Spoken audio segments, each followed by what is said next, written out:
Welcome to Sevier Heights. If it's your first time with us online, we're so glad you dropped by. And if you're here to rewatch a past message, you're in the right place. If you have any questions about service times, giving, next steps, or if you want to learn more about who we are, click the link in our description or just visit sevierheights.org. Thanks so much for being here. Let's jump into Sunday's message. Well, last week we started spending 2 weeks, so last week and this week, we started spending a couple weeks on the topic of gratitude. And I told you one of the ugliest words in the English language is this: it's ungrateful. Like nobody in this room wants to be it. It's awful. And we recognized last week one of the difficulties about being ungrateful is it's hard to see in the mirror. Like it's easy to see with other people, but hard to see in ourselves. Like there are other things that we see in ourselves, other things that we feel in ourselves. Like when we're angry, we know it. When we're afraid, we know it. When we're nervous, we know it. And even when we're insecure about something, like eventually we understand it.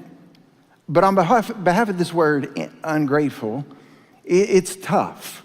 Like we don't think it on ourselves. But when someone else points it out about us, immediately we get defensive.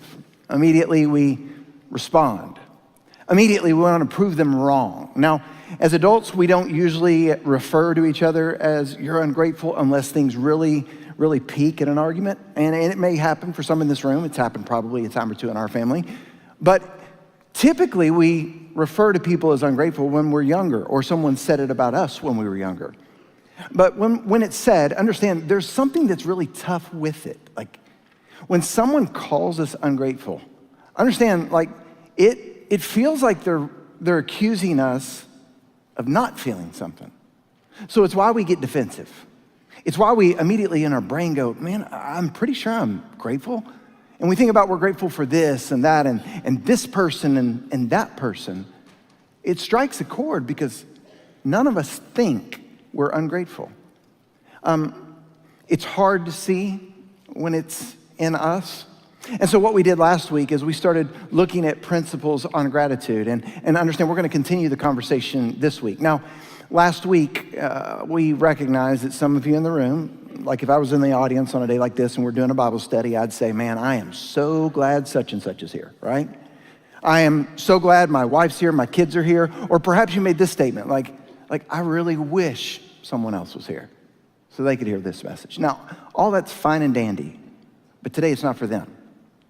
Because ingratitude is so hard to see in us. Here's what I want you to do. I want you to think, man, I'm pretty glad that I'm here because perhaps this is for me. Now, last week we looked at one principle about gratitude, and it was this. It was gratitude generates generosity. Like when you're grateful for someone, grateful for something, there's something that's created inside of you where you want to do something, you want to give something on behalf of someone else. And we dove into a beautiful story in John 12. Let me kind of rehash it real quick for you. John 12 was right on the heels of Lazarus getting resurrected from the dead, and his sisters, Mary and Martha, they're at a party in John 12 with Lazarus and Simon the leper who was healed. So you can imagine at this dinner party, everybody's happy. Think back to an occasion at your house, they're probably rare, but you know those moments when you've got a meal together as a family and it seems like everybody's in a good mood? Well, on this evening, everyone's in a good mood. Like Mary and Martha's brother was back from the dead. This guy named Simon the leper, he used to have leprosy. His world had been dismissed, and then both Simon and Lazarus were touched by Jesus. And everyone on this night is just ecstatic. If you remember on that evening, as Mary's in there, like her heart is overwhelmed with gratitude. She's thinking, what do I do? And she's not commanded to do something, but she decides to do something. And we saw this principle that gratitude generates generosity. Remember, Mary does what she does in the story because she has to. But she doesn't have to, but she has to. Some of you might remember the example that I gave last week about when I come home on Sunday nights and after I've taught at the walk, I pull in the driveway at the house and I told you that, you know, the little dog will be barking and Jenny will be in bed and she'll get out of bed. Nobody commanded her to do this. Jenny has to because she has to. Like she's overwhelmed that I'm home, right? And when I pull in the driveway that she comes outside and just greets me and all of those things. And I told that story 3 times last week. Because Jenny's so overwhelmed with gratitude. And you'd think after her hearing it 3 times, she would have picked up on it. So I decided last week, when I got home that I would film with my phone and capture a moment where she was actually going to do this. And so this is not staged. I just thought you'd see what it's really like at the Miller house, all right? Here we go.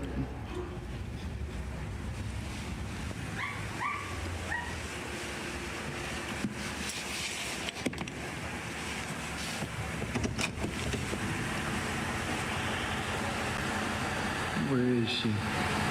There's Tippet.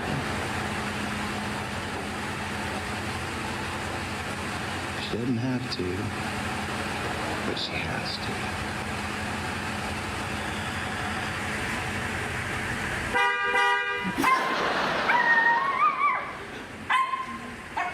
And that's it, all right. She was overwhelmed with the idea of me coming home. But on this story, no one commands Mary to do this. She's just so grateful. Like, she gets up because she has to. And she doesn't have to, but she has to. And she's like, man, I'd make a speech, but I'm kind of introverted. I'd give Jesus money, but he doesn't seem to care about money. Like, I'm so grateful. I'd write him a letter, but I'm not good with words. I'd make him a shirt, but he seems to have that affinity for that seamless robe. So I know what I'll do. I'll do what matters most to me. And she runs to her house, and she grabs a jar of expensive, high-end perfume that would define her. Like, when she would walk by in the city, people would recognize her by her smell. She would be identified as a first-century, aristocratic, classy Jewish woman. She takes that perfume. She runs back to Simon the leper's house. And she takes it because she's so grateful, and she breaks it. She covers Jesus' feet with it. And then she takes her hair, the glory of a woman, and washes the feet of Jesus. And we talked about it. Man, she's grateful. Gratitude generates generosity. Like, she gave her best, that jar of perfume. She gave it all. She emptied it. And when it looks like she couldn't give anymore, she kept giving, right? And understand, we dove into it further, and we saw, so when it comes to us and we're grateful, and we need to be generous because it causes it inside of us. We need to give the best we can. Whether it's for a family member or to God himself, give the best we can because love always gives. And the idea of generosity is like romance. They don't have to be on a budget, right? They can get creative. So find ways to creatively give and do what you can to express generosity. And then we also learned in the story, do it while you can. Because if Mary hadn't done it in this moment, Jesus' body would not have been prepared for the burial. Meaning, he was going to be crucified a few days later. No one knew. And Jesus said, what she's done, this act of worship because of her gratitude, has prepared my body for burial. So that was principle number one last week. That gratitude generates generosity. Well, this week, I want to continue by looking at a different story, a story that most of us are very familiar with, but I love looking at stories from a different angle. This week, the second principle on behalf of gratitude is gratitude brings depth to relationships. Now, open your Bibles to Luke chapter 17, and we're going to see how the issue of showing gratitude brings a quality depth to any marriage, to any family, to any situation at work, to a team. You're going to see how this plays out, but not from the angle that most of us expect when we hear this story. Like some of you, as soon as we start reading this story, you're going to go back to memories as a kid when your parents read this to you, or perhaps a teacher read it to you, and they always had a point to make for the story, and it was a great point for kids. But today, the angle that I want us to look at it, it's significant for all of us. So look at Luke 17, verse 11. As Jesus continued on toward Jerusalem, he reached the border between Galilee and Samaria, meaning it's transition time in Jesus' ministry. He's trying to stay out of the public eye, so he's walking along the borders so people don't see him. Verse number 12, as he entered a village there, 10 men with leprosy stood at a distance and they were crying out, Jesus, Master, have mercy on us. Now, the last few weeks, in a strange twist, this was not planned, there's always been someone that's had leprosy. It's a dreaded disease. Everyone in the first century knew that you were contagious. There are these voices yelling out, Master, save us, have mercy on us. Now keep in mind, Jesus is on the borderline. He's trying to lay low, and he hears the voices screaming. Verse 14, he looked at them and he said this, "Go show yourself to the priest." If you'll remember the last couple of weeks, we talked about with someone with leprosy, they would have to show themselves to a local priest if they thought they were potentially cured or even potentially found out that they had it.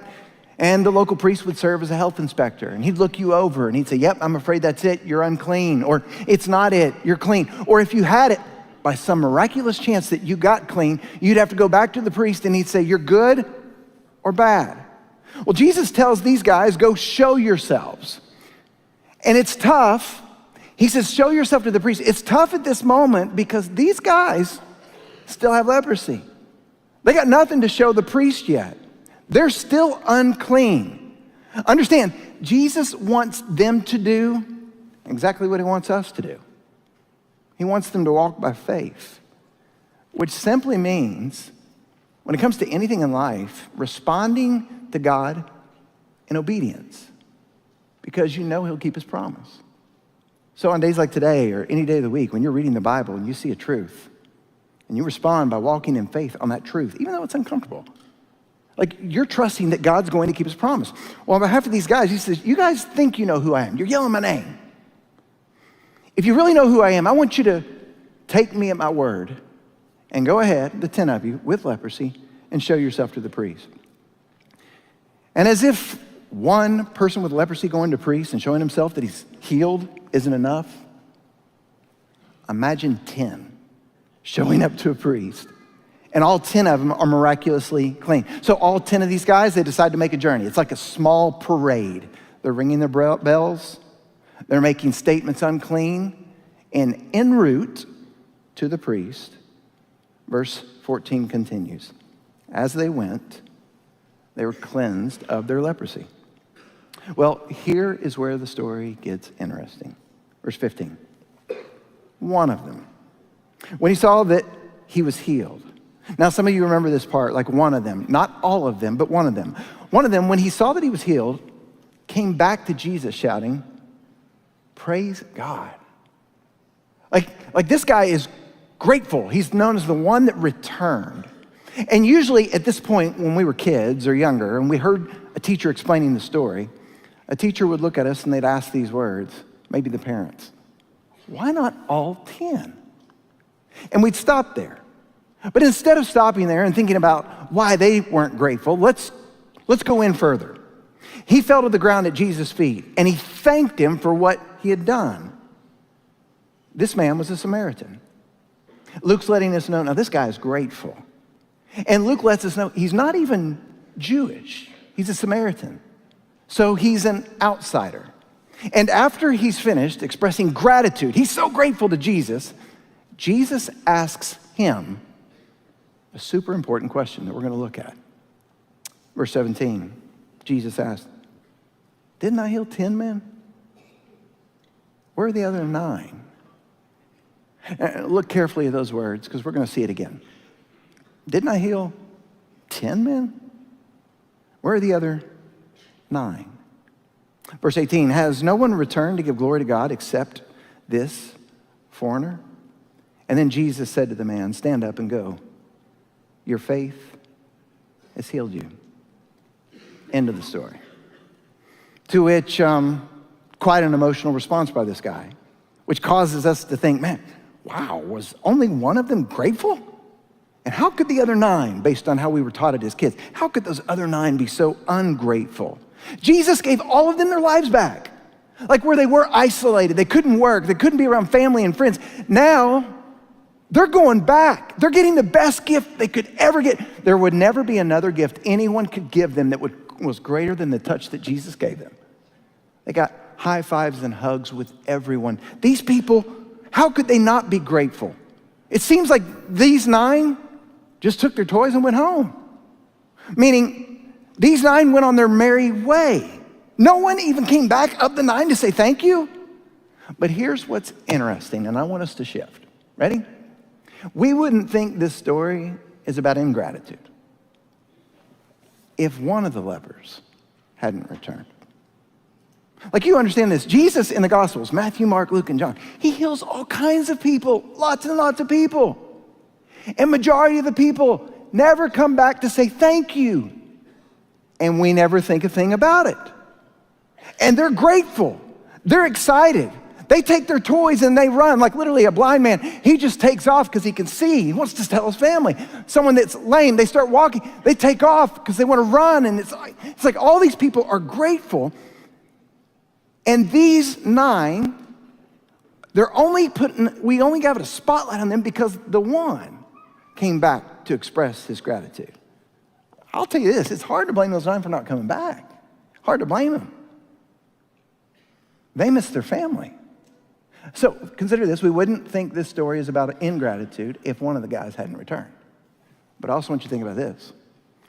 If we could have asked the other 9 how they felt, they would have said, trust me, we're so grateful. And we can't wait to show and tell everybody. Can't wait to show and tell the priest. Can't wait to show and tell my wife, my husband, my work, my neighborhood, my parents. I can't wait to show and tell everyone. I can't wait to tell everyone that Jesus healed me. And for the rest of my life, I'm gonna tell a story about what my life was like before Jesus healed me and how after my life, what Jesus did. Meanwhile, Jesus is back with one guy that returned, asking that question. Didn't I heal 10 guys? Where's the other 9? Meaning, something's wrong. And it's hard for those 9 guys to see it. Because it's hard to see when it's in ourselves. I think the 9 guys have the same problem that we have. And they don't even know it. Ready? They felt grateful, but they didn't show it. I bet this is the same problem, the same underlying condition that's going on in a lot of relationships in this room and at work. A lot of tension that's represented over the years this week when you gather with family and friends. Ready? You may feel grateful, but what if you haven't shown it? If you're like me, you've told people, like I've told all kinds of friends how incredible my wife is. Like how giving she is, how fun she is to be with, how exciting like marriage is, my best friend. I've told friends about this. Some of you've told your friends about your husband. Some of you in this room, you've told your friends about how incredible your kids are. Some of us in this room, like you've bragged as a family about how incredible the coach is, how good your boss has been, how good another employee has been. You've done all those things. If anyone asks you, tell them about it. But you've never, at least not lately, or not in a while, expressed it to the person you're grateful for. Somewhere in their life, they won't say this, but they're probably thinking it. Didn't I heal 10 men? Where's the other 9? Which introduces a principle this week that I think all of us need to remember. If you feel like you're grateful, but don't show that you're grateful, they don't know that you're grateful. And just like the other 9 that were super grateful, unfortunately, they couldn't think about what's next because they'd been given something that caused their life to move forward. A lot of us in this room have been on the same end. Like, think about it. Somebody gifted you or helped you with your education, with an opportunity, like a new job, an increase in money, a scholarship, an apartment, raise, laundry, clean dishes, meals. And we're so excited about what's happened, right? That we're ready to go on to the next thing. And if someone would ask us, man, aren't you grateful for that? You'd be like, you bet I am, big time.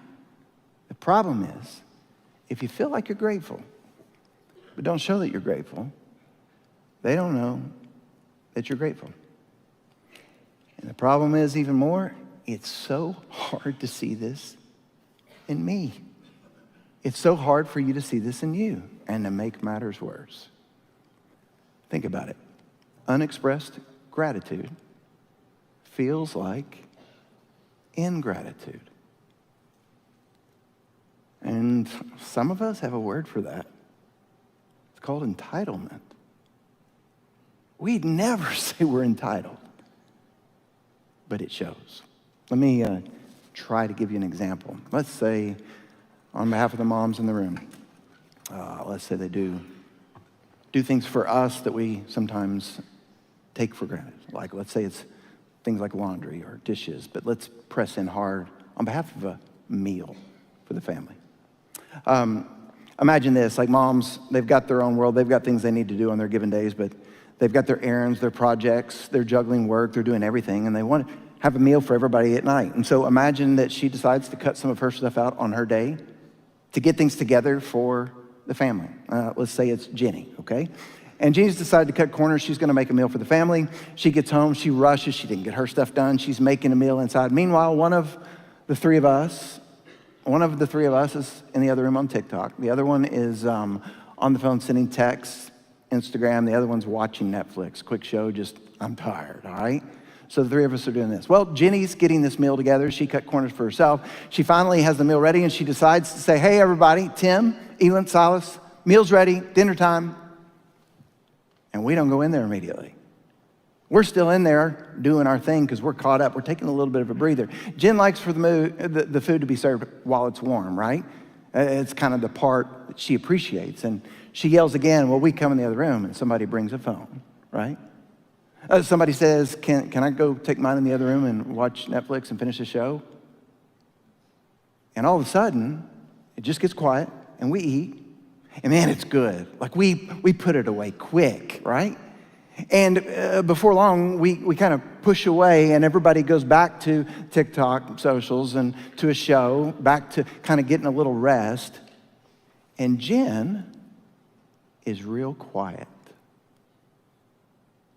Now, we loved it. If anybody was to ask, hey, did you not enjoy that? Aren't you thankful your mom did? You bet we are. But she's quiet because she feels something. And then her stupid husband, later that night, because she's been quiet all day, asked the dumbest question in the world he could ever ask. What's wrong with you? Right? Can I tell you what's wrong? When we don't express it. They think we expect it. That's kind of what we did. It's what we actually communicated. On accident, we said, we're not grateful.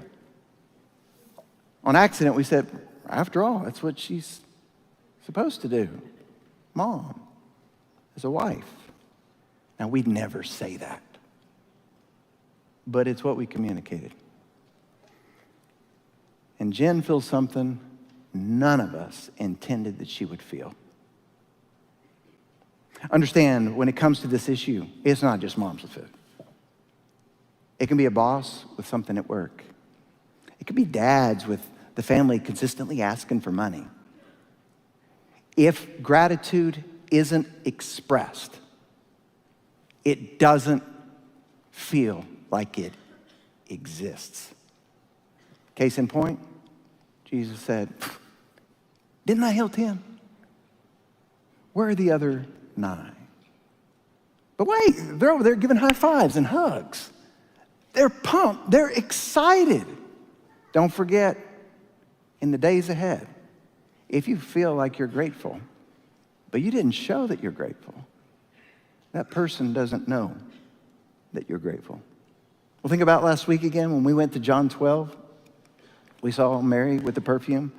She gave her best. She gave her all. And when it looks like she couldn't give any more, she kept giving because this issue that gratitude generated generosity. We saw last week as well. Ingratitude shut it down. Remember Judas? This shouldn't be done for that. Understand, this week, here's principle number 2. Not only does it generate generosity, but also gratitude brings depth to every relationship. And the flip side, unfortunately, is true. If we give the vibes of ingratitude, it shuts relationships down. Meaning, over time, and listen carefully, especially husbands and wives right now, if on accident we consistently show that we're ungrateful, it pushes relationships away. It breaks relationships down. Don't get me wrong. They'll still come home. But they'll come home quiet. They'll go to the other room. He'll sit in his chair. And if it happens long enough, there's a tremendous gap between the two because we've given a vibe, even though we would never say it, that we're not grateful. And unfortunately right now, you can say, well, I'll do it, but she needs to do it. She could say, I do it, but he needs to do it. Now, both of you are going to have to take a step. Kids are going to have to take a step. All of us need the courage, if we're really grateful, to express it. Because I'm telling you, if this thing happens, and by the way, I'm not going to embarrass her, but I am going to tell the story briefly. I'm not going to go into details. My daughter did this in the most beautiful way. She didn't have to, but she had to on Tuesday evening for Jen. And I had to let Elin know the beauty of what she did. And I said, if you can just pay attention this Sunday, even if I'm boring, pay attention this Sunday. You're going to see why it was so powerful what she did. Because when you are grateful to someone else, and they didn't expect it, and no one forced it, it just happened, and it spewed beautifully, it draws relationships together. Husbands and wives, kids, family, it pulls you together. People you work with, teammates, it just pulls you together. So, having said that, having studied the story, I have a question for everybody in here today. Ready? Does anyone come to mind? For you, is there anything you need to do? Because remember, if you feel like you're grateful, but haven't shown that you're grateful, they don't know that you're grateful. Because unexpressed gratitude feels like ingratitude, or that ugly word, entitlement.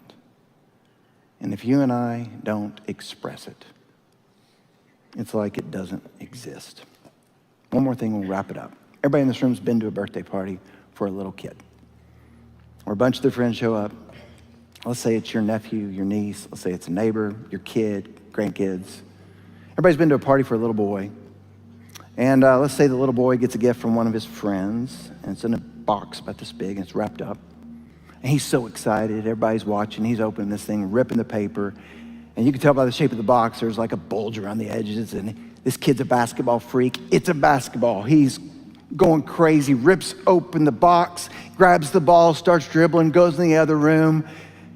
He is excited. He can't wait to play, can't wait to dribble. He's pumped, and mom screams out and gets his undivided attention with 4 simple, 1-syllable words, and everybody's watching. She says, "What do you say?" You know why? It's just like what Jesus said. Didn't I heal 10 men? Where are the other 9? You know what mom's telling the kids? Same thing we tell them. You got a blind spot. You can't see it, but you're giving the vibe that you're ungrateful. I want you to know all of us have blind spots. It's just hard to see in ourselves. And what that means is the last few weeks, months, even years across this room, we've overlooked opportunities to express, for someone to see that we're grateful. So as we close today, let's close with one more question. Somehow creatively, whether it's through a letter, through words, you say, man, I'm not good at that. I know. But it's time to hear. Will you make time to say out loud what you already feel in your heart? Because somebody has no way of knowing it unless you show it. God, thank you for today in this story. Thank you for the many blessings that we've all taken for granted. Thank you for the people that are in this room that get to hear this. And we're not pointing fingers at anybody else. Thank you that today's a day that we can own it ourselves. God, everything in us kind of wants to wait until someone else says it. We got excuses. It's awkward. God, give us the courage just to go out of our way and write a thoughtful letter to that person, or to even say it, to call them, whatever it is this week. I thank you for the beauty of gratitude and how it brings depth to relationships. And maybe for some of us today, we realize for the first time in a long time, maybe the accidental ingratitude. Like, I didn't feel that way, but I showed it. Maybe that's been the source of some struggle. I pray that couples in this room and families in this room would take steps forward. I pray that I would continue to do the same. I pray that you would use this in a powerful way for healing. God, today, I pray that none of us in this room would leave, that this song would be an expression of our gratitude, that we're grateful. Thank you for giving us an opportunity today to see how it impacts everyone else, but also thank you for giving us a chance today to vocalize it to you. And we pray this in Jesus' name. Thanks again for joining us today. In response to the message, if you feel there is a next step that you're ready to take, we would love for you to text the number that's on the screen right now. Someone from our staff will reach out to you and walk alongside you as you navigate whatever is next. We hope that you have a wonderful week, and we'll plan on seeing you next Sunday.